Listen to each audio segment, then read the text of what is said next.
Hello everyone, my name is Arish and welcome to our channel English by Aarish.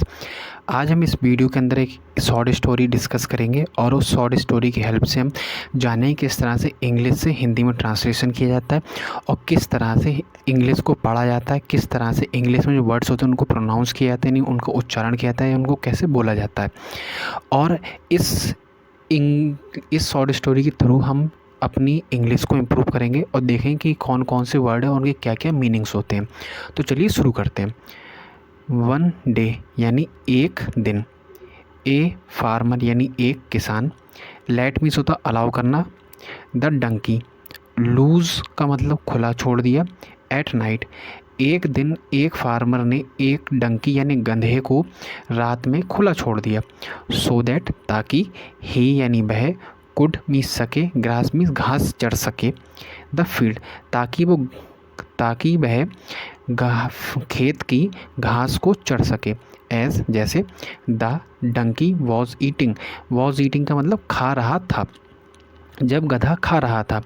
He बिफ्रेंडेड a fox तो उसने fox से दोस्ती कर ली। बिफ्रेंडेड का मतलब होता है दोस्त बना लेना या दोस्त बन जाना।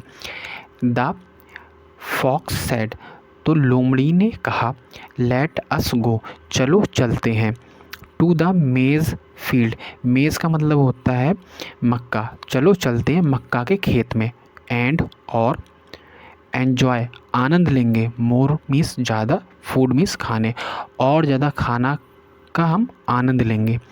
द डंकी एग्रीड का मीनिंग होता है सहमत हो जाना या राज़ी हो जाना। तो डंकी एग्रीड यानी जो डंकी था, जो गधा था, वो क्या हो गया, मान गया बात को, सहमत हो गया, राज़ी हो गया। एज जैसे दे वर ग्राजिंग का मतलब घास चर रहे थे, पास्ट कॉन्टिन्यूअस।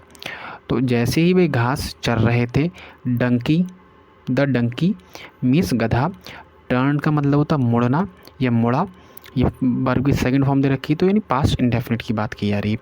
तो डंकी मुड़ा, टू द फॉक्स लोमड़ी की तरफ, एंड और सेड कहा, आई फील लाइक सिंगिंग।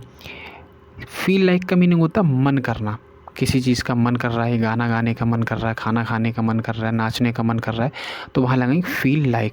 तो गधे ने कहा, आई फील लाइक सिंगिंग मतलब मेरा गाना गाने का मन कर रहा है। आर यू फूलिश मीन्स होता है बेवकूफ़ या मूर्ख, क्या तुम मूर्ख हो, ये क्वेश्चन मार्क दे रखा है, यानी ये सेंटेंस आपका इंटेरोगेटिव में दे रखा है, ये सिंपल प्रेजेंट का इंटेरोगेटिव सेंटेंस है। यू विल वेक का मतलब होता उठा दोगे, उठ जाना, तो you will wake the farmers of the field तुम खेत के किसानों को उठा दोगे। ये विल दिखाता है, विल शैल जहाँ भी यूज़ होगा वो शो करेगा फ्यूचर को, यानी फ्यूचर की बात को, और इनके बाद में वर्ब की फर्स्ट फॉर्म यूज़ करते हैं, यानी फ्यूचर इंडेफिनिट का टेंस है।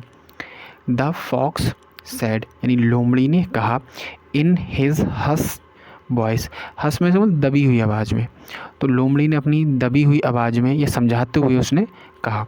वॉइस मीन्स होता है साउंड यानी आवाज़। The donkey did not listen means होता सुनना, लेकिन डंकी ने टू द फॉक्स लेकिन डंकी ने जो है फॉक्स की नहीं सुनी, यानी उसकी बात को नहीं सुना।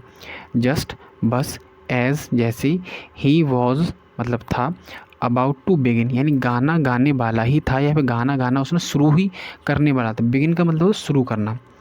द फॉक्स लेफ्ट में तो छोड़ जाना, तो फॉक्स छोड़कर चला गया, हिम यानी लेफ्ट हिम, एंड और बेंट टू हाइड का मतलब होता छुप जाना, और छुपने चला गया। बिहाइंड का मतलब पीछे। द नियर बाय मीन्स होता निकट या पास में। बसिस का मतलब झाड़ियाँ, तो लोमड़ी जो थी वो उसको छोड़कर झाड़ियों में छुपने चली गई, पास की झाड़ियों में छुपने चली गई। विद द लाउड का मीनिंग होता है ऊंची।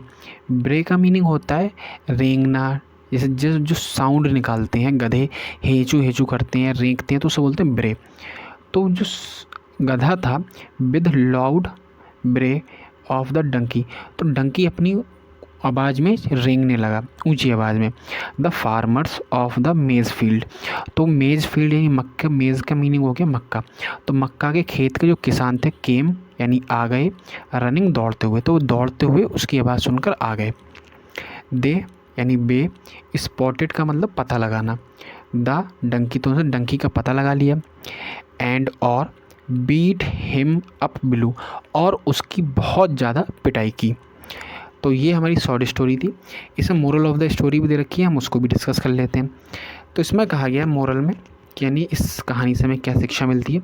बी मीन्स हमें, मस्ट नो का मतलब पता होना चाहिए, द प्रॉपर यानी सही प्लेस, तो हमें सही प्लेस पता होना चाहिए। एंड और टाइम, तो हमें सही प्लेस और सही टाइम पता होना चाहिए। फॉर डूइंग, करने के लिए, द थिंग्स यानी चीज़ें, वी वॉन्ट जो हम चाहते हैं, जो चीज़ें हम चाहते हैं उनको करने का हमें सही टाइम और सही प्लेस मालूम होना चाहिए, तभी हमें वो चीज़ें करनी चाहिए।